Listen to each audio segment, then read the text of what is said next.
Hi everyone, here I've got MEIZU 16th and let me show you how to change the date and time on the following device. So first of all, let's open the settings. Then let's scroll down and choose language and time. And here we've got the date and time section. As you can see now it is automatic, so simply tap on it if you want to set it manually. And now we've activated the time zone, date and time.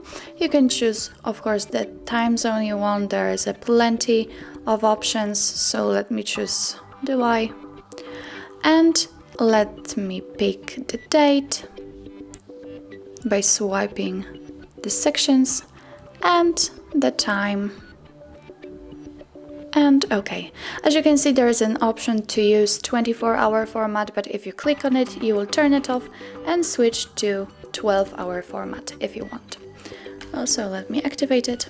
If you want to set the time automatically again, simply click on automatic and it will get back to the very first state. So that's all. This is how you set date and time in your MEIZU 16th. And if you find that this video was helpful for you, please hit the subscribe button and leave the thumbs up.